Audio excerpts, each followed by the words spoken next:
Bonsoir à tous et bienvenue à bord de l'Universalis. Oh, putain de merde! Plus question de te dérober maintenant. Tu vas me dire ce que t'as promis à Baron samedi. T'as pas envie de savoir? Ah si, je te garantis que j'ai très envie. Ok, d'accord. Je lui ai donné accès à tout mon contenu pornographique. T'es contente? Quoi? Bah ouais, lubrique comme il est, j'avais pas des milliards de possibilités. Non, c'est pas ça, c'est juste que... C'est un dieu. En quoi ton porno l'intéresserait particulièrement? Nile, l'Universalis peut voyager dans n'importe quelle création du multivers. Traduction, j'ai accès à des univers entiers de pornographie. Il y a des trucs que je suis vraiment pas heureuse de savoir sur toi, mec. En même temps, je t'avais prévenu.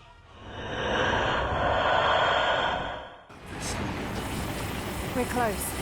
There should be an oasis in the...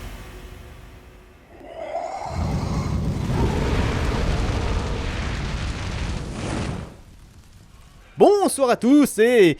Personne pour m'interrompre, bienvenue à bord de l'Universalis pour cette seconde partie dédiée au deuxième épisode de la saga Drakengard. Ici on va s'atteler à l'univers et à l'intrigue de cet opus. Donc vous vous en doutez, va y avoir du spoil. Si vous tenez à rester vierge de toute révélation malvenue, je vous invite à stopper la vidéo. Et comme d'habitude, cette analyse porte sur les jeux et uniquement les jeux. Donc c'est pas la peine de venir vous plaindre dans les commentaires que certaines infos sont disponibles dans l'univers étendu, les nouvelles, les mangas, tout ça. On se concentre sur le gaming. Si vous voulez en savoir plus sur les autres supports de médias, vous devrez attendre l'épisode de conclusion.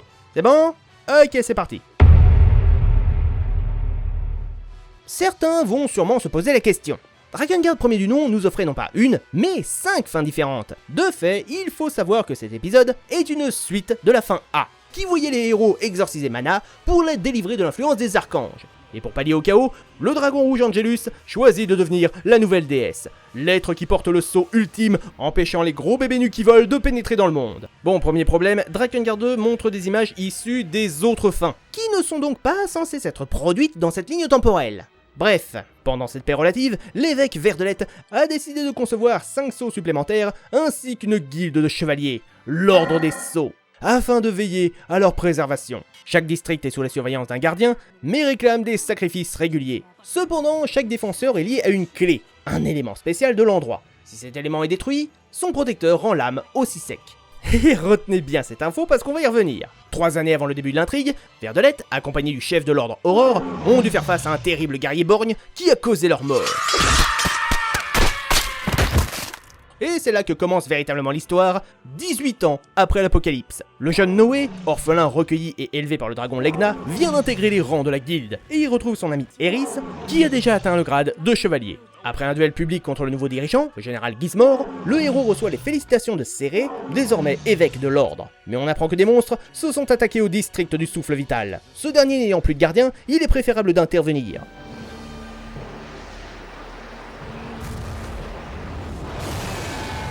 Ok, alors après une chute pareille, soit t'es mort, soit t'es castré à vie. Une fois l'endroit pacifié et de retour au QG, les protagonistes sont expédiés au sanctuaire du feu ardent avec son protecteur, le lieutenant Zangpo, qui n'hésite pas à sacrifier des prisonniers car il n'a pas le courage de pénétrer dans son propre district.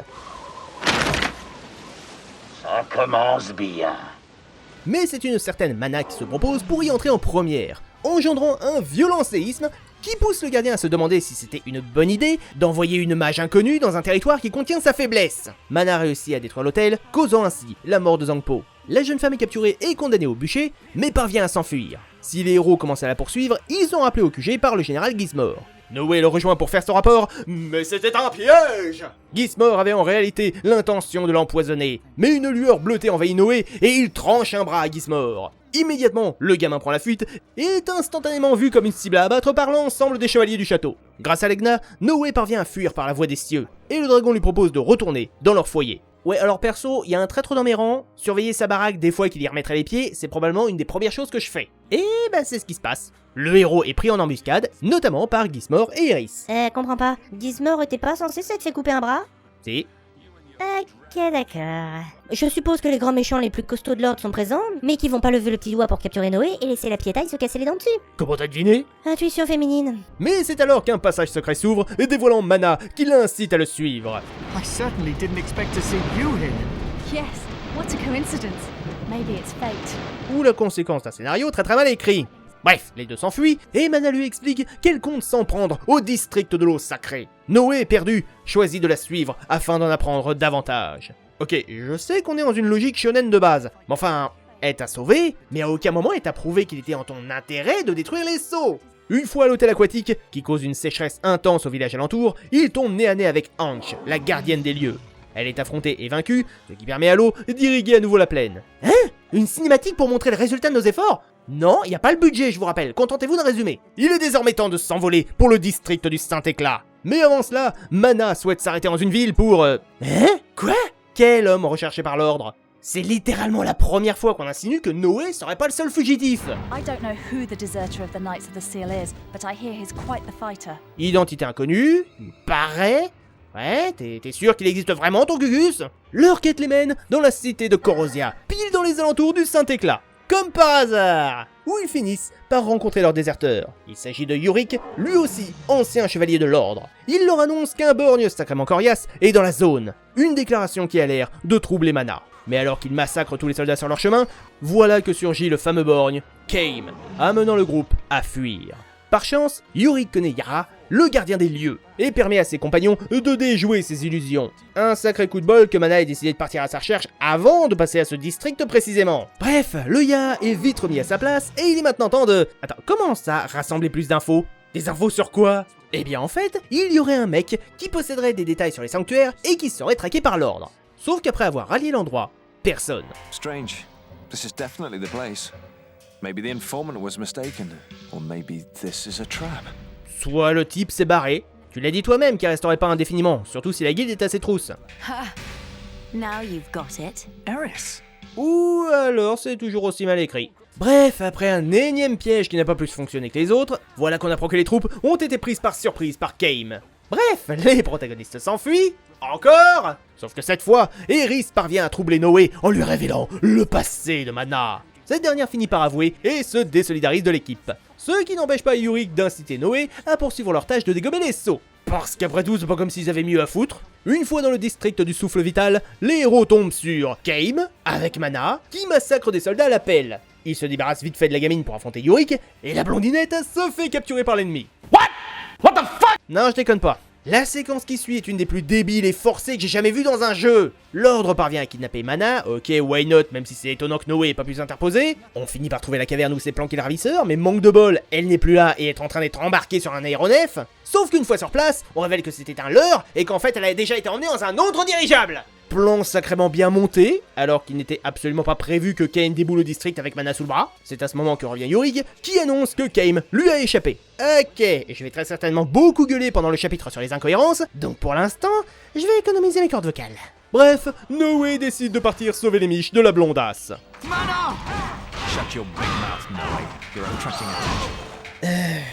Vous êtes littéralement en train d'affronter une armée à vous deux, et vous gagnez. Je pense pas que vous faire repérer fasse partie des risques. Noé finit par débarquer dans les appartements de Gizmor et exige de récupérer sa donzelle.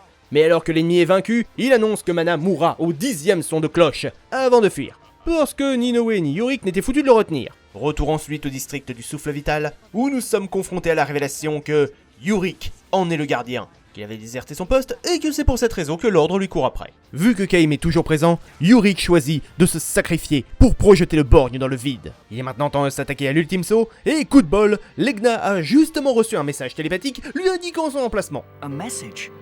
From whom? Let's go to the last district. It's time to end this once and for all.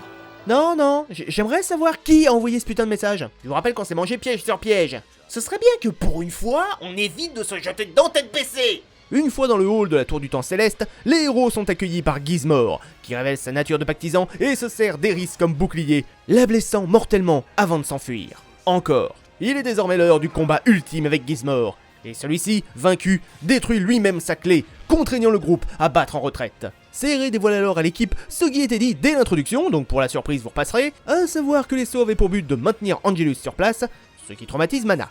Il est donc temps de traquer le dragon rouge. C'est là que réapparaît Kaim, révélant que son objectif était de libérer son reptile depuis le début, afin de mettre un terme à ses souffrances. Et même lui incite Noé à achever Angelus. Oh putain. Dans ce cas, Primo, pourquoi Kame ne met pas carrément fin à ses jours? Je vous rappelle que son âme est toujours liée à celle d'Angelus, donc si l'un crève, l'autre aussi. Deuxio, s'il tient forcément à mourir de la main d'un autre, pourquoi ne pas dire à Noé de redescendre pour le tuer lui-même? Au lieu de laisser un gamin, même pas pactisant, affronter un ennemi enragé au risque de perdre. Bref, Angelus finit par s'écraser au sol, elle rend l'âme, et Kame tombe en poussière avec elle. C'est terminé. Ah mais non ma grande, puisque maintenant que la déesse est cannée, il va y avoir le retour du chaos. Dans l'espoir de rétablir l'ordre, et éventuellement de remettre du plomb dans la tête à Mana qui a fondu une diorite, les protagonistes foncent à la recherche de Céré pour obtenir son avis. Sur le chemin, Noé a la surprise de retrouver Eris. Elle a ressuscité? Ah non, Céré est tombée sur elle et l'a soignée. Mais elle était déjà morte quand on l'a quittée. En effet. Ok, j'insiste pas. C'est là que Mana semble à nouveau possédée. Désireux de la sauver, Noé se voit téléporté dans sa psyché. C'est pas la peine de me demander pourquoi, j'en sais rien. Bref, Noé parvient à vaincre les démons et à faire surmonter ses traumatismes à Mana avant de revenir dans le monde réel. Ça tombe bien, Eris choisit de l'emmener à la Terre Promise, l'endroit où Céré compte accomplir la cérémonie du sceau. Mais une fois sur place, Legna révèle sa vraie nature. Plutôt que de laisser les humains répéter leurs erreurs, il tient à ce que Noé, l'avatar, l'élu d'une prophétie draconique, fusionne avec un germe pour que la prédiction puisse s'exécuter. Mais Noé refuse.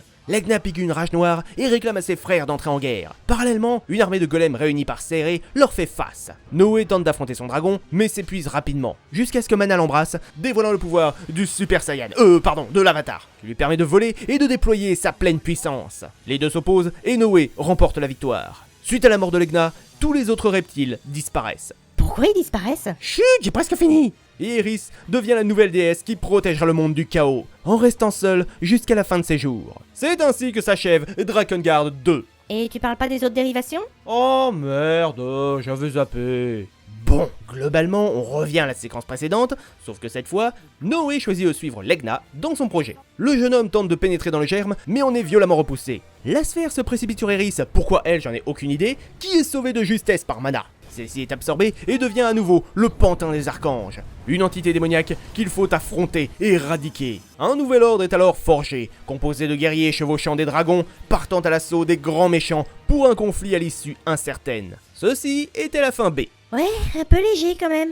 Enfin, ça reste plus cohérent que les dérivations du premier jeu. Bah profites-en parce que maintenant on s'attaque à la fin C. C'est comme la B, sauf que cette fois, Mana possède assez de volonté pour résister à l'envahisseur, causant la destruction du germe. Cela rend Legna furieux car il estimait que les prophéties du tombeau ancestral devaient être suivies à la lettre.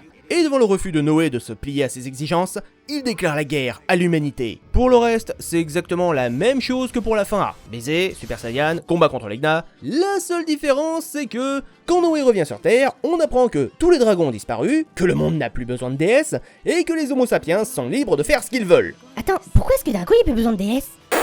Le fait d'avoir le germe détruit par Mana, ça suffit à éliminer les archanges. C'est juste que Legna a fait un caca nerveux parce que ça s'était pas passé comme prévu. Littéralement, avec cette fin, on a wipé toutes les menaces de l'univers. Mais attends, le germe avait aussi été bousillé dans la fin B, et ça a pas buté les archanges, ça avait tout juste ouvert une voie jusqu'à eux. Oui. Et Kame avait pulvérisé un germe dans une des fins du premier épisode, ça avait rien arrangé non plus. Oui. Oh putain. Et c'est pas fini, puisqu'après le générique, nous pouvons voir la magnifique nature survolée par une ombre de dragon. Décidément, écrire un scénario correct, c'est pas donné à tout le monde. Bon. Que dire sur l'univers de Drakengard 2? Eh ben, niveau continuité, il s'est passé pratiquement 20 ans depuis le premier opus. Donc on peut considérer logique d'avoir des avions en plus des dirigeables. Même si ça me paraît un peu gros quand même. La libération du chaos apparaît vachement soft par rapport à ce qu'on avait dans l'épisode précédent, et on peut s'interroger sur le fait que les archanges soient désormais assimilés à des dieux, alors que c'était pas du tout le cas dans le 1. Néanmoins, comme je le précisais dans la première partie, ce n'est pas Taro Yoko qui a participé à l'écriture. Le projet étant essentiellement dirigé par Akira Yasui, qui souhaitait adoucir l'ambiance en s'orientant vers un côté plus coloré et adolescent. Un revirement qui, évidemment, n'a pas du tout plu aux fans du premier épisode. D'ailleurs, Shiba reconnaîtra à demi-mot que cette décision était une belle connerie. Maintenant, l'univers est-il devenu si manichéen que ça? Oui, un gros, très gros oui même, mais...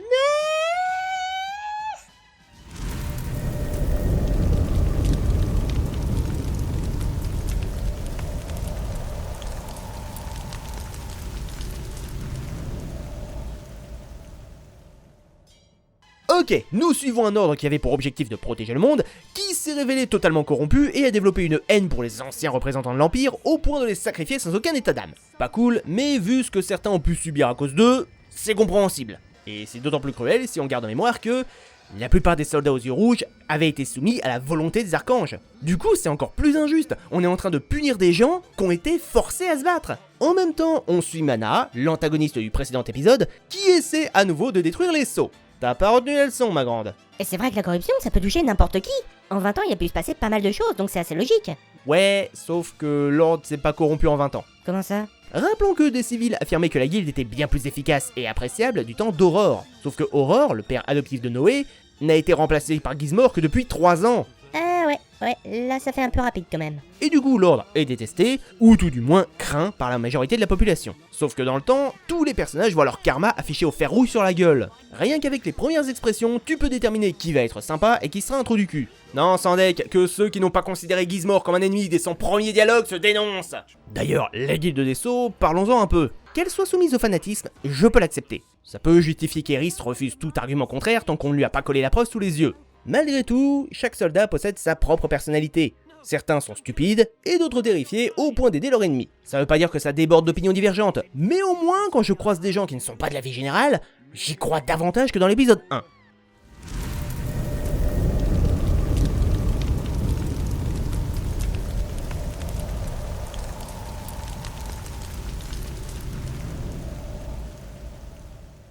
Pour ce qui est du monde, on a droit à un peu plus de caractérisation. Pour la première fois, on apprend le nom de 2 villes, que sont Granit et Corrosia, qui est d'ailleurs une des rares cités à avoir échappé à l'apocalypse. Et étonnamment, les paradoxes sont ici un poil plus cohérents. Surtout avec la tour du temps céleste, qui justifie que la chronologie ne fonctionne pas exactement comme il le faut. Le problème étant qu'à l'apparition du tombeau ancestral des dieux dragons, la tour est déjà détruite. Et à aucun moment il n'a été insinué que le sceau empêchait les distorsions spatio-temporelles. Donc c'est bizarre et assez facile, mais on peut rester ouvert d'esprit. On découvre qu'à la base, c'était les dragons qui dirigeaient la création en tant que divinité, et que les Innommés, les archanges donc, ont émergé pour prendre leur place et les forcer à engendrer les humains. On peut accepter ces origines anciennes du monde, mais enfin ça demeure un brin bancal. On peut aussi s'interroger sur la manière dont sont considérées les espèces de fantasy, les ogres, les trolls, tout ça. Parce qu'autant dans Drakengard 1, ils étaient pratiquement tous du côté de l'Empire, et on pouvait deviner un certain racisme des Homo sapiens envers eux. Mais là, c'est impossible à déterminer. Au début, les gobelins et les autres semblent alliés à Mana et ses troupes. Ils restent les adversaires de Noé quand il est fugitif, et après qu'il ait fait coalition avec Mana, les monstres sont toujours des ennemis, mais cette fois, au service de l'ordre. Et pour les elfes? Quoi les elfes? Bah y a bien des elfes dans cet univers, non? Ah, on n'en parle pas. Enfin, selon le fandom, Yaa est un elfe. Mais si tu te contentes de la version occidentale du jeu, les oreilles pointues n'apparaissent pas dans cet épisode.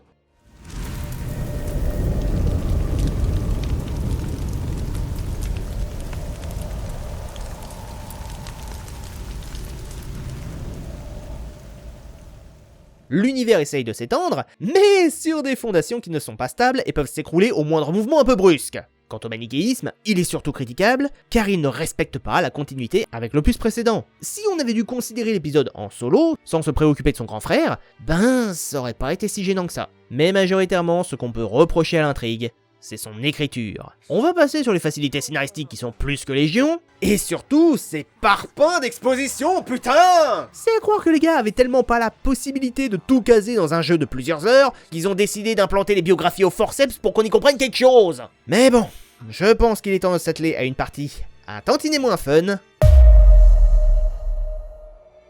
Je l'ai précisé dans l'analyse, les personnages sont, au mieux, présentés de la manière la plus rudimentaire et cliché possible. Et si jamais ils viennent à mourir, on n'en parle plus. Non, sans deck, c'est exactement le cas avec...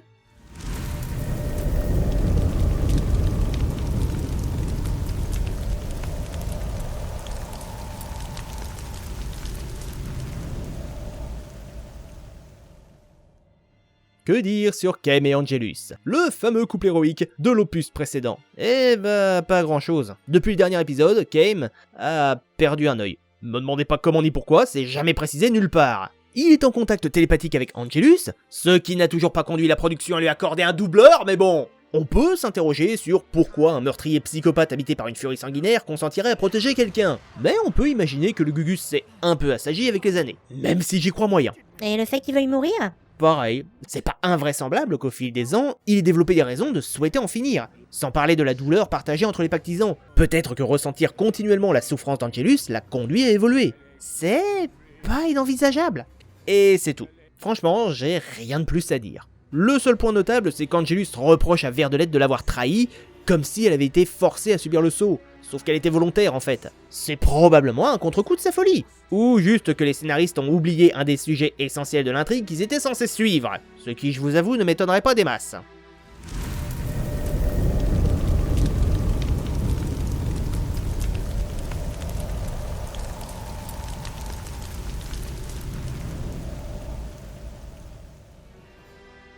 Bon, que dire des Gugus? Zangpo est un perpétuel affamé qui a pactisé pour compenser sa faiblesse, là où Hanch n'a pas eu d'autre choix pour survivre. Et y a...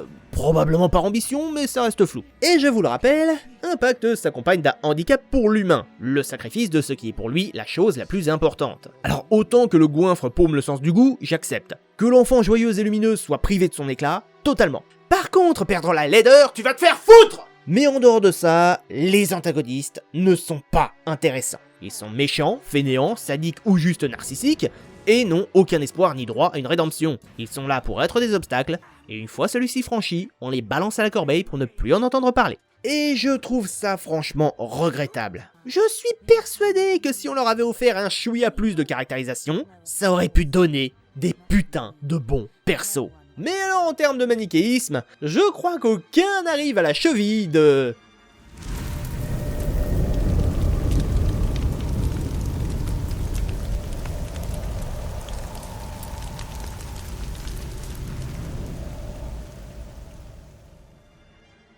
Niveau apparence physique, ça va. Je dirais même que le mec a plus de charisme que tous les héros réunis. Par contre, si tu grattes un peu à la surface, qu'est-ce qui reste? Un ancien membre de l'Empire qui n'a aucun scrupule à se retourner contre les siens, un individu dévoré par l'aversion, l'ambition et la jalousie, prêt à poignarder dans le dos tous ceux qui pourraient lui faire de l'ombre. Déjà que le simple fait d'être plus fort que lui vous vaudra sa haine, mais si en plus vous êtes gentil, alors là vous devenez carrément une cible à abattre. Littéralement, le mec n'a aucun relief. Il est méchant, lâche, arrogant, faible et incompétent. Lâche, faible et incompétent? T'es sûr?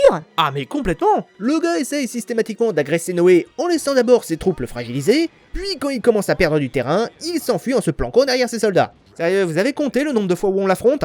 Moi oui! 3 fois! Sans parler du passage dans la tour du temps où il reste à distance la majeure partie du combat.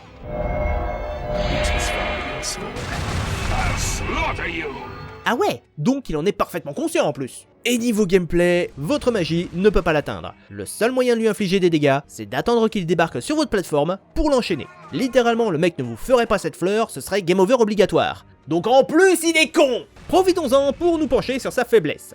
I reign victorious. I've earned the right to rule over the weak. Power is everything.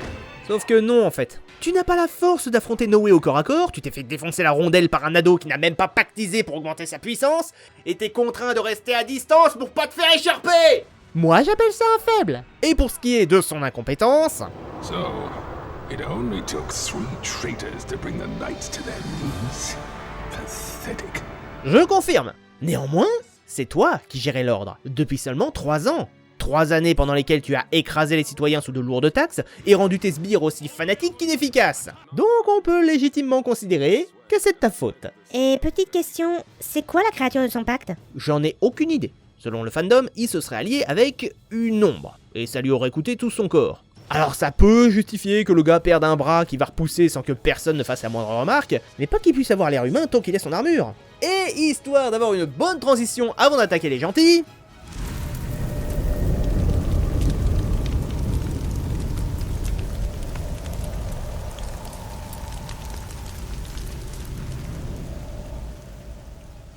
Eris est un chevalier, une combattante d'exception, notamment pour manier la lance. Mais c'est aussi une putain de fanatique! Ceci dit, pour une meuf qui a un look de Jeanne d'Arc, c'est plutôt raccord. Elle refusera systématiquement de remettre les choses en question, et considérera que toutes les affirmations des hauts gradés sont à prendre au pied de la lettre avec dévotion. Ouais, mais c'est quand même une gentille fille, et puis elle est ultra sympa avec Noé. Sympa... Non, c'est une putain de yandere. Elle va constamment traiter le héros comme un enfant et lui donner des ordres en plus d'être archi-possessive. Noe, what are you doing? Nothing. I was just keeping guard. Is it necessary to keep so close a watch? Le gars est à plus de 2 mètres de la blondinette. Si ça c'est déjà trop près pour toi, Noé, barre-toi, cette meuf est toxique! Et quand Noé change de camp, elle considère immédiatement que Mana l'a ensorcelée. Il n'y a que lorsqu'elle est mortellement blessée par Gizmor qu'elle en prend conscience. Et sa résurrection miracle engendre une réécriture presque totale de sa psychologie, puisqu'à partir de là, elle devient la meilleure amie du groupe et n'éprouve plus aucun sentiment malveillant pour Mana ou Noé. Vraiment? Voir Mana rouler une pelle à son crush, ça lui a pas un minimum agité les tripes?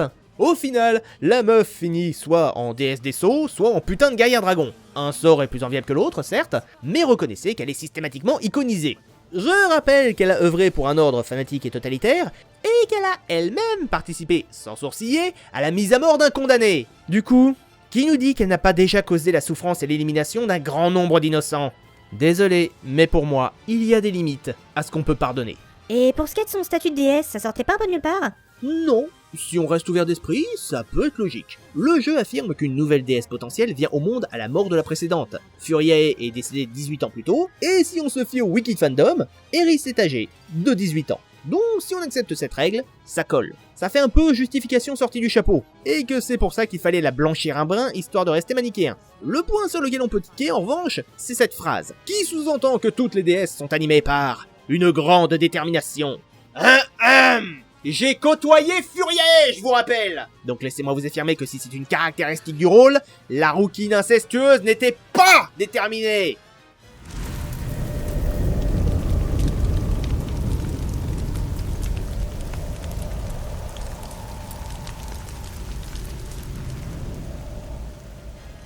Oh nom de diable de merde! Qu'est-ce que ce personnage me sort par les trous de nez! J'avoue que ce mépris, il date de la lecture d'un test sur jeuxvideo.com, qui caractérisait le bonhomme comme doté d'un charisme à s'enrouler dans des anguilles électriques.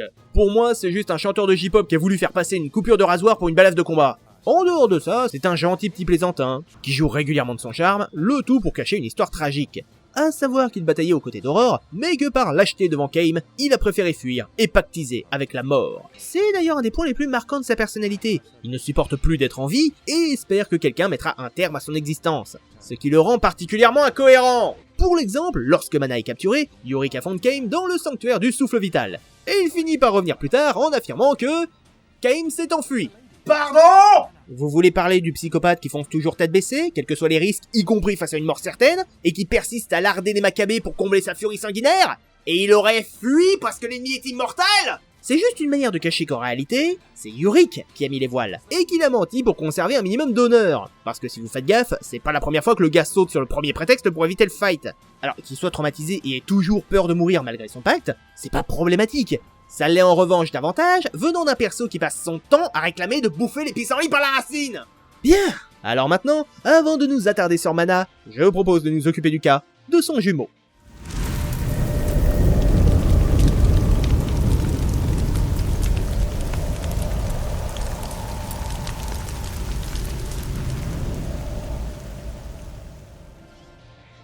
Rassurez-vous, la partie sur Serré sera au moins aussi courte que lui.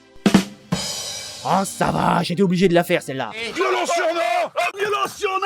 Bref, on reprend le même personnage que dans l'épisode précédent. Il a beau être toujours coincé dans le corps d'un enfant de 6 ans, il en a désormais 24. Et a décidé d'entrer dans les ordres religieux. Oh putain. Alors, l'univers est censé être manichéen et coloré, donc on n'est pas censé tirer des déductions depuis le premier opus, mais je vous cache pas qu'elle me stresse un peu cette partie. Bref, on va garder en mémoire qu'on ne s'occupe que des versions occidentales, et on va épargner à Serré 18 années de sévices. Il est désormais évêque, un rang religieux particulièrement élevé. J'ose même pas imaginer ce qu'il a dû faire pour arriver là aussi jeune. The years have not been easy. Non, j'ai dit que j'arrêtais les blagues, et les sous-entendus. L'objectif de Serré était de retrouver sa jumelle, son unique famille, au point qu'il a pratiquement tout laissé tomber, dans l'espoir de s'assurer que c'était bien elle dont tout le monde parlait. Attendez une minute!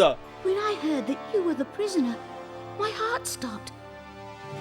I had to see with my own 2 eyes.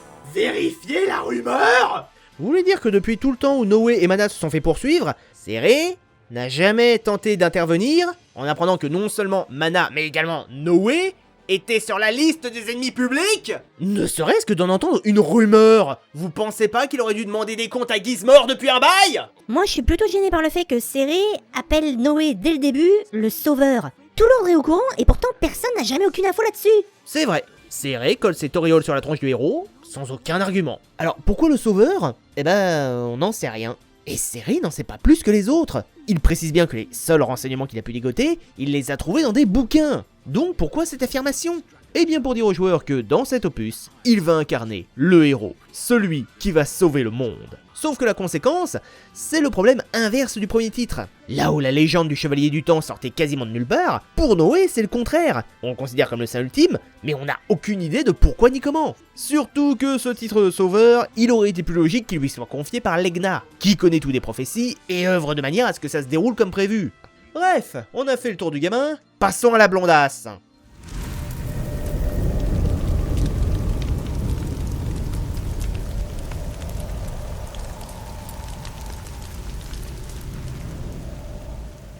Ah, Mana, la fameuse petite fille de 6 ans qui a bien grandi. J'espère sincèrement que ceux qui ont sifflé visaient la version adulte. Ayant conscience d'avoir mené le monde au bord du chaos dans son enfance et désormais ronché par le remords, Mana s'efforce de réparer ses torts en protégeant les innocents, au point d'aller jusqu'à sacrifier sa vie pour ne plus jamais redevenir le jouet des archanges. Après, qu'elle soit obsédée par le fait de corriger ses erreurs au point de les reproduire sans s'en rendre compte, c'est pas impossible en soi, sauf que le soft nous sort l'excuse de l'amnésie, qui ruine toute construction psychologique du personnage. On pourrait envisager qu'elle soit naturellement empathique, et qu'elle œuvre dans un but altruiste, sauf qu'on parle d'une gamine qui a été maltraitée et abandonnée dans son enfance. Même en admettant qu'elle ait tout oublié des Innomés, il n'est pas logique qu'elle ait évolué dans un objectif aussi généreux. Et c'est d'autant plus invraisemblable que... son traumatisme est toujours présent. Le simple fait d'entreapercevoir Kame fait ressurgir la culpabilité à tel point qu'elle ne peut plus ignorer ses remords. L'amnésie n'est là que pour justifier une mauvaise écriture. À la limite, le point le plus intéressant de sa personnalité reste sa folie. Et encore, pour le reste, Legna la décrit comme une puissante magicienne. Et la question se pose, on n'a jamais vraiment vu Mana être particulièrement pétée. Prenez sa libération du bûcher, soit elle est due à sa sorcellerie, auquel cas pourquoi ne plus jamais s'en servir d'une manière aussi démesurée de tout le jeu, ou alors c'était juste une diversion de ses compagnons, ce qui relativise de beaucoup ses capacités. Ben, elle a quand même vaincu un lieutenant de l'ordre sans l'aide de personne. Alors, sans l'aide de personne, elle est quand même épaulée par une armée de fanatiques prêts à mourir pour ses beaux yeux. Et même si elle a indubitablement défait Zangpo, rappelez-vous, les gardiens sont liés à la clé de leur sanctuaire. Et il est très sous-entendu que Mana a spécifiquement visé l'hôtel de feu. Et bah on n'en sait pas plus en vrai. Qui nous dit qu'il n'est pas beaucoup plus simple de détruire l'artefact plutôt que son protecteur? Auquel cas, là encore, ça voudrait dire que Mana n'est pas si exceptionnel que ça.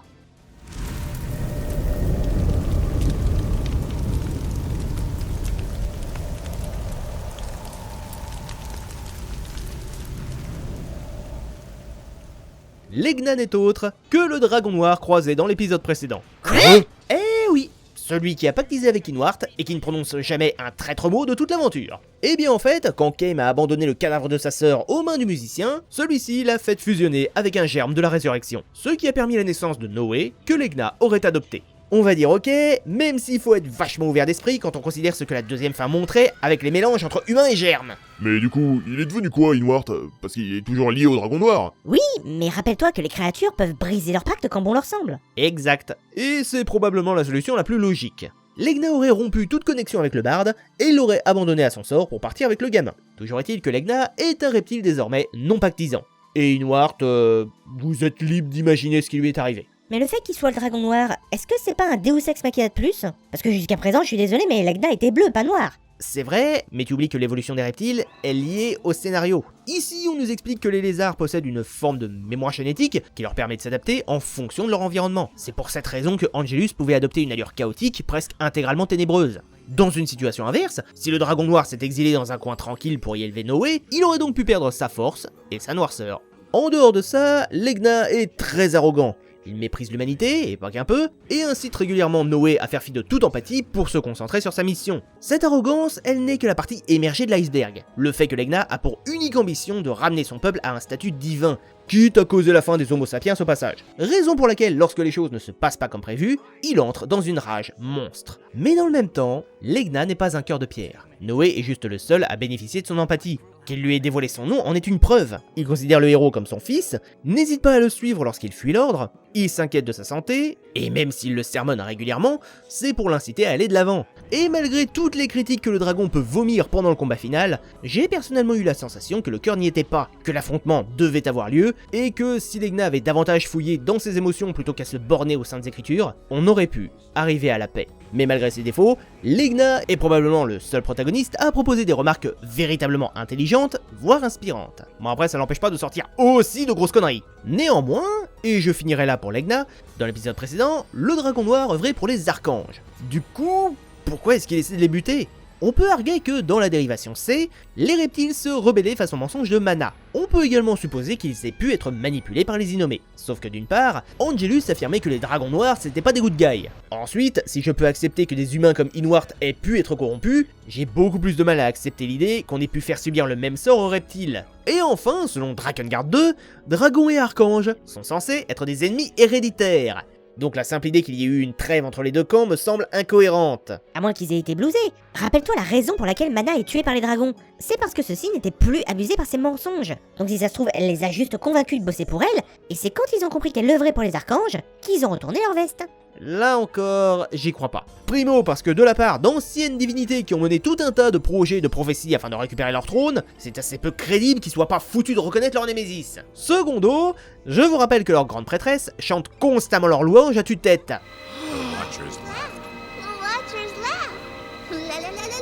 Franchement, si les dragons se sont fait blouser, c'est qu'ils sont vraiment très cons et qu'ils méritent de s'être fait vaincre. Tiens, maintenant qu'on parle de conneries, je pense qu'il est temps de s'attaquer à l'élément principal de ce roster.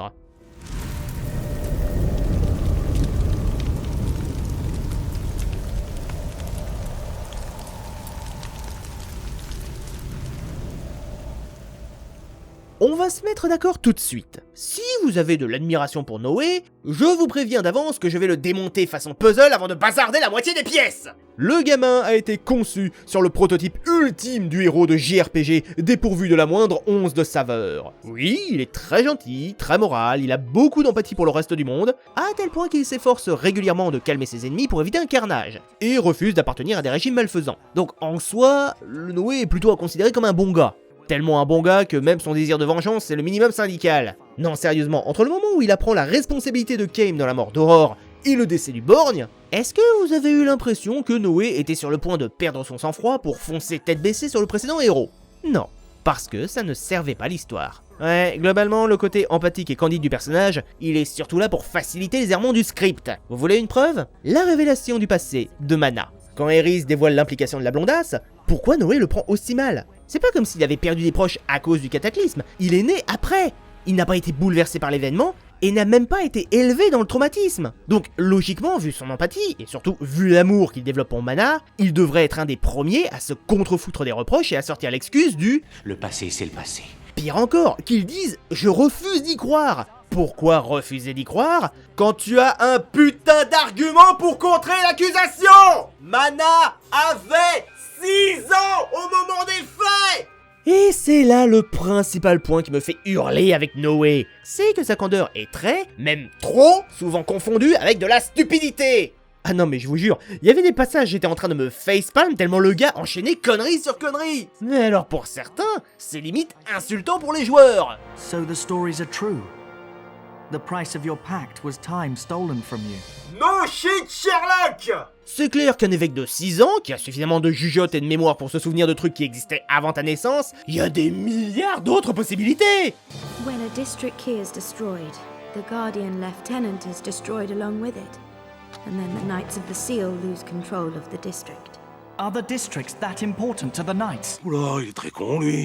Is Gizmo a pact partner too? Non, sans blague. Le mec affirme que seule la force a de l'intérêt dans l'ordre, il méprise ouvertement les non-pactisants, tu lui as coupé un bras qui a repoussé presque à la séquence suivante, puis tu l'as vu se transformer en ombre et buter Eris devant toi. Et c'est que maintenant que t'additionnes 2 et 2.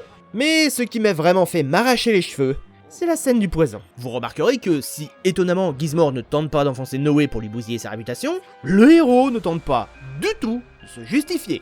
Genre, je sais pas, accuser Gizmore de l'avoir empoisonné, en montrant le verre qui s'est brisé au sol ou tout simplement la cruche encore pleine sur la table. Non, il ne se défend pas, et se barre histoire que tout le monde soit bien convaincu de sa culpabilité. Pas besoin d'adversaire quand tu peux être ton propre pire ennemi. Au-delà de ça, j'aurais tendance à considérer Noé comme le descendant de Verdelette. Parce que putain, il est comme lui. Il passe son temps à aborder des sujets dont on est déjà au courant, voire qu'on s'est cassé le cul à nous expliquer et que le gars a déjà oublié. Remarque, c'est peut-être pour ça qu'il a aussi mauvaise réputation au sein de l'ordre. Comment ça? Bah, il est tellement stupide qu'à force d'être considéré comme un sauveur, le reste de la guilde se met juste à le détester. Ah, ma foi c'est pas con comme théorie. Et son état d'avatar, au juste, qu'est-ce que ça implique? J'en ai aucune idée. Il est censé être naturellement fort au point de dégommer une armée à lui tout seul, sauf que Mana et Eris en sont tout autant capables. Et les rares moments où on peut réellement considérer qu'il utilise ses pouvoirs, c'est quand il se transforme en Super Saiyan. L'unique élément, et je dis bien l'unique, qui soit développé, enfin, disons plutôt abordé, c'est le cas d'une cicatrice. Ce qui est sous-entendu, et là encore ça dépend de comment vous comprenez le dialogue, c'est que si Noé passe en mode avatar, il devient giga fort, peut voler et tout, mais a pour conséquence de ne plus complètement guérir. Et en soi, ça pouvait être une très bonne idée. Bizarre, j'ai pas eu l'impression que ça avait le moindre impact sur l'histoire. Bah parce que ça n'en a pas. Littéralement, ça ne sert à rien. C'est une petite excuse glissée sous le tapis pour dire Noé a un god mode, et c'est tout. Et je n'aborderai pas le cas de son amour qu'il déclare pour Mana, parce que là encore, y a rien. C'est seulement là pour ajouter une romance au personnage principal, alors que l'alchimie est minimale. T'as juste l'impression que les héros se sont croisés il y a 2 jours et qu'ils ont eu un coup de foudre.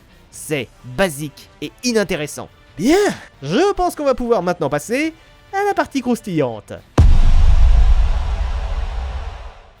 Oh là là là là, on va pas se mentir, des incohérences dans Drakengard 2, il y en a même beaucoup. Tellement que j'ai été obligé d'en faire une sélection et de ne garder que les plus importantes, parce que je peux vous garantir que c'est très régulier. Un petit exemple. Si on examine la liste des armes de Drakengard 2, on peut y retrouver l'épée d'Arioche, dont la biographie révèle qu'elle serait maudite et condamnerait son porteur à devenir un tueur psychopathe inarrêtable. Ce qui est complètement faux. Arioche n'était pas guidé par un désir de meurtre. Il lui arrivait de ne même pas dégainer sa lame et d'avoir des moments un peu plus cool. Sauf que l'histoire sous-entend que l'arme était damnée bien avant qu'Arioche mette la main dessus. Ce qui est totalement contradictoire avec le premier opus. Mais bon, ça c'était une petite bise en bouche. On va commencer à mitrailler les vrais problèmes avec...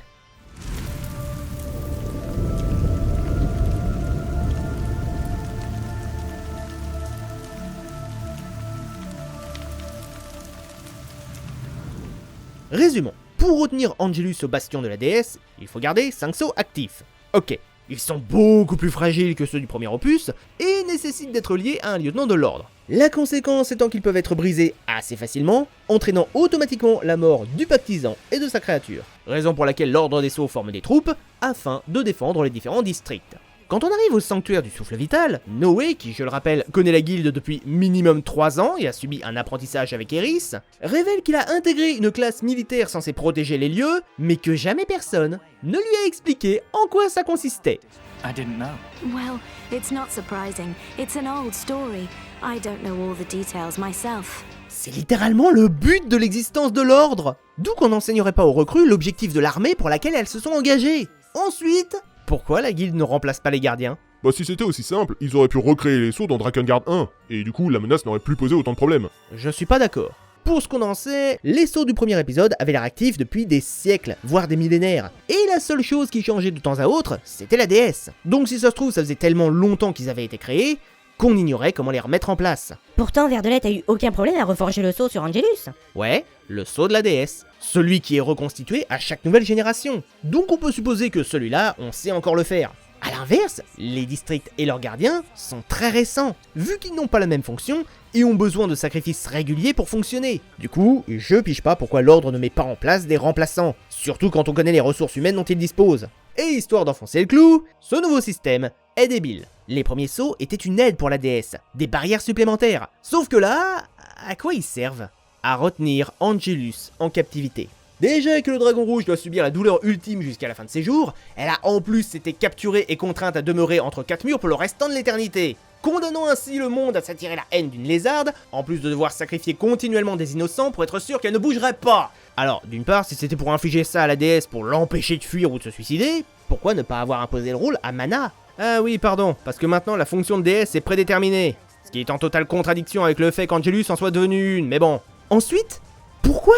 C'est à la fois complètement débile et ultra prévisible que c'est la solution de merde qui va te revenir dans la gueule. Du coup, détruire les sceaux n'est pas tellement un reproche à faire à Mana. On lui affirme qu'elle reproduit les erreurs du passé, sauf que non. Elle n'a pas tué la déesse, elle n'avait même pas l'intention de lui faire du mal, elle l'a libérée au contraire. Et maintenant qu'on en parle de celle-là...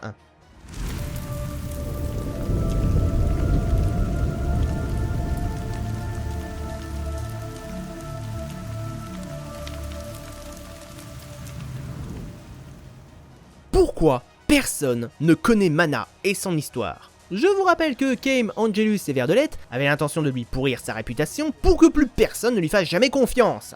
Alors que la lézarde et Kaim n'y aient pas participé dans les années qui ont suivi la création des sceaux, je veux bien y croire. Mais que Verdelette n'ait pas inscrit en lettres rouges le nom de Mana et sa description physique pour que tout le monde l'ait à l'œil... Mais pourtant c'est fait. Iris dit bien qu'elle a découvert les informations sur Mana en fouillant dans les archives. Les archives? Attends, l'info sur l'ennemi numéro 1 de l'humanité a été remisée aux archives? Ouais, c'est vrai que vu comme ça... Après, si elle avait disparu, modifié son apparence et son identité, j'aurais fermé ma gueule. Mais même pas! Cette conne a gardé la même coupe de cheveux et n'a même pas changé son nom! Et personne n'est foutu de la reconnaître! Vous sentez à quel point je suis déjà en train de m'énerver? Ça va pas s'arranger.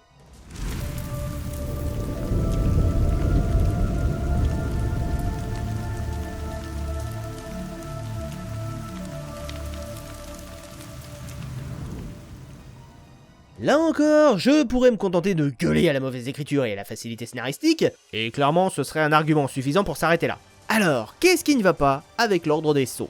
Déjà, le fait qu'il soit systématiquement sur le chemin du héros. Genre, même quand Noé et Legna s'efforcent de se planquer pour que personne ne les repère, on tombera toujours sur un piège des chevaliers qui ont réuni l'intégralité de leur armée pour nous défoncer la tronche. Mais le premier vrai problème de l'ordre, c'est son nombre aberrant de troupes. Look at how the Knights of the Seal have grown in numbers. Tu te fous de ta gueule? Depuis le début du jeu, on a dû affronter régulièrement ce nombre d'adversaires. Je suis même prêt à parier qu'en tout, j'ai buté au moins 3 fois plus d'ennemis qu'il y en a sur cette map. Mais je comprends pas. Dans le premier opus, il y avait déjà une quantité quasi infinie de mobs, et pourtant ça te dérangeait pas. Avec le premier titre, c'était pas problématique, et ce pour 2 raisons. La première, c'est que les protagonistes se plaignaient de l'abondance des impériaux dès le début du jeu. C'est pour ça que ça ne gêne pas à mesure qu'on avance, on a été prévenus qu'ils sont débilement nombreux. Sauf que dans Drakengard 2, la première fois où les héros s'en indignent, c'est pratiquement à la fin de l'intrigue, à un moment où on a déjà été témoin de leur quantité industrielle. Et le deuxième avantage de l'aîné, c'est justifié scénaristiquement. Les archanges peuvent soumettre les humains à leur volonté et les contraindre à se battre pour eux. Ce qui n'est pas le cas de l'ordre des sceaux, qui n'a aucun moyen de contrôler ses troupes, que la guilde est détestée par la plupart des civils, donc impossible de les recruter, et en plus il y a des soldats qui sont prêts à trahir le groupe tellement qu'ils l'aiment pas. Du coup, ce n'est absolument pas cohérent qu'ils soient aussi nombreux. Et vous savez ce qui rend l'ordre encore plus ridicule? Mais c'est qu'ils sont nuls! C'est pas faux, même si techniquement c'est surtout que Noé est l'arme ultime qui fait pencher la balance. Si tu l'as dans ton camp, t'es sûr de gagner, mais en vrai, la guilde est pas plus compétente. Sitôt que Noé est pas dans le coin, ils se font défoncer la rondelle par des rebelles. Pardon? Vous êtes en train de me dire qu'un soldat, spécifiquement entraîné pour protéger les sceaux, trouve des pouilleux affamés et malades? Coriace! Mais c'est pas le pire! Lors de la première capture de Mana, ces fanatiques tentent de la délivrer, et il faut que Noé se rende sur place pour filer un coup de main. Si vous êtes en retard, c'est game over. Et quand vous arrivez à temps, il y a littéralement 5 pécores. Oula, je commence à comprendre pourquoi l'ordre a autant besoin de faire des pactes. Oui, enfin, l'ordre c'est de tendre des pièges quand même. Ah, c'est vrai, j'avais oublié. Alors, à ce moment du jeu, ça doit faire au moins la 5e fois que le héros se jette dans des traquenards sans réfléchir, et pourtant il a systématiquement réussi à s'enfuir et à vous botter le cul au passage. Perso, je commencerai à me dire que vos pièges ne valent pas un clou. Dans le 1, c'était crédible, parce que les protagonistes formaient un groupe entier de pactisans à la force considérable. Là, non seulement c'est la guilde qui possède des pactisans cheatés dans ses rangs, mais en plus la moitié des héros n'en sont pas et parviennent malgré tout à les pougner.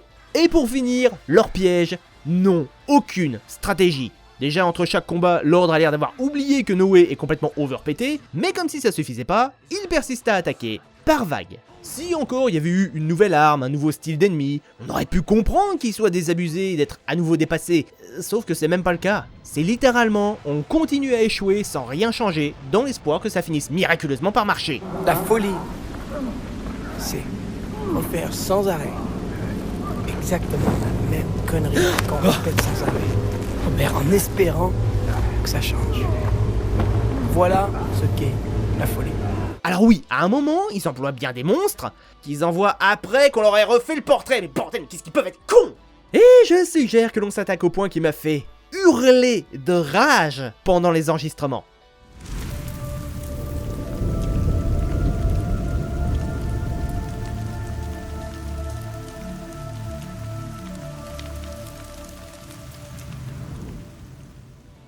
Yurick est un ancien chevalier de l'ordre. Suite à sa défaite contre Kame 3 ans plus tôt, il a fait un pacte avec la Grande Faucheuse. T'es sûr?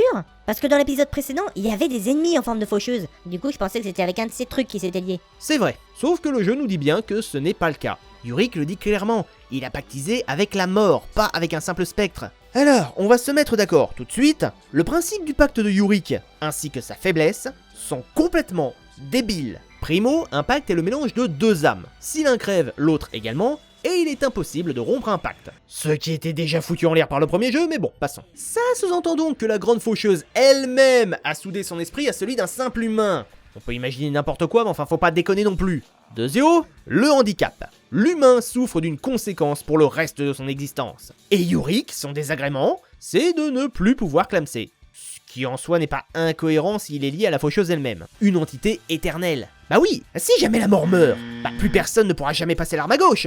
Du coup, Yurick ne pourra pas davantage crever si la mort n'existe plus. Et si Yurick ne décanille pas, la mort non plus. C'est un putain de paradoxe. Mais en dehors de ça, ça reste un pseudo-handicap. Si encore il devait souffrir constamment de ses blessures, pourquoi pas? Mais même pas. On a bien une cinématique où il montre une partie de son torse à des ennemis, ce qui les fait fuir de terreur, mais on n'aura jamais plus d'infos à ce sujet. Sans déconner, ça pourrait même être une action de vieux pervers. Coucou, tu veux voir ma bite? Et tertio, la faiblesse de ce pacte. Si Yurick meurt, la faucheuse vient posséder son corps pour le ressusciter. Déjà, quel intérêt de faire ça si de base il est censé ne pas pouvoir crever? Et ensuite, pour vraiment tuer Yurick, il faut profiter que la faucheuse intègre son organisme pour réussir à le buter pour de bon. Question, vous pensez réellement que si c'était aussi simple, il aurait survécu à son premier combat contre Kame? Et enfin, Quattro, ouais, je vous l'avais dit que j'avais des raisons de gueuler. Yurick est un gardien de district, donc il est lié à un artefact. Si cet artefact est détruit, Yurick et la faucheuse meurent. Donc, pourquoi l'ordre, qui considère Yurick comme un déserteur et un traître, n'a jamais tenté de détruire l'artefact pendant qu'il avait mis les voiles? Bien, je pense qu'on a fait le tour des incohérences. Comme d'hab, il y en a beaucoup d'autres, mais je suis obligé de dire stop si je veux pas que la vidéo dure 15 heures. Et une vidéo où vous m'entendez gueuler non-stop pendant 15 heures, je sais pas si ça va être très agréable. Nous allons donc maintenant nous pencher sur... Une fois encore, la partie sur l'interprétation, c'est de l'interprétation. J'ai développé quelques théories sur le jeu, elles semblent plutôt cohérentes, mais strictement rien ne les confirme, ni ne les infirme. Donc à vous de juger si elles sont intéressantes ou pas. Et on va commencer avec, tenez-vous bien, ce qui rendrait logique une grosse portion de l'histoire.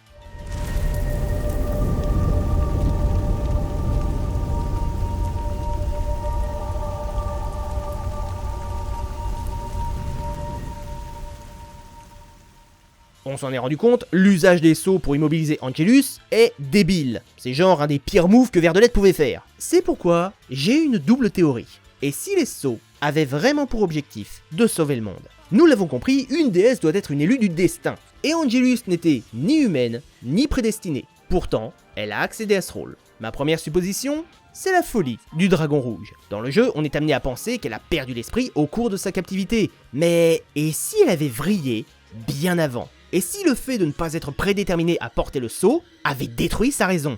faisant d'Angelus une menace pour l'humanité, contraignant les Homo sapiens et ses anciens alliés à la maintenir en détention, sans la tuer. Et vous savez quoi?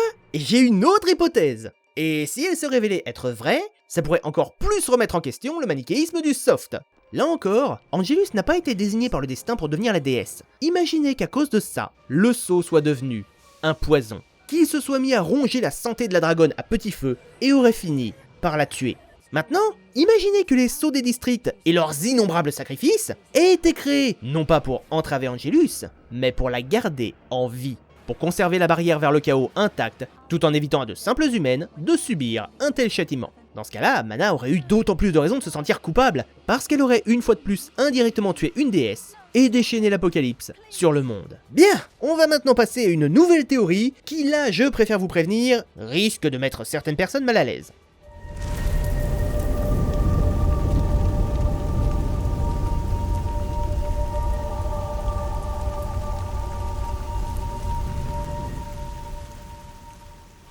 Bien qu'il ne soit pas très présent, Yaa est un personnage très ambigu. Il est d'autant plus difficile à cerner que le prix de son pacte n'est pas le même selon les versions. Si vous vous concentrez sur la mouture occidentale du jeu, le lieutenant de l'ordre a perdu sa laideur. Et il est tellement beau que quiconque croise son regard tombe instantanément sous son charme. Sauf que si on se fie au fandom, ou même au livret du titre, sa séduction est juste un pouvoir offert par son pacte, et son véritable prix serait la disparition du plaisir sexuel. Quoi qu'il en soit, on comprend très vite que Yurik et Yaa étaient autrefois amis, mais que l'homme au masque se serait mis à le détester après qu'il ait pactisé avec les gnomes.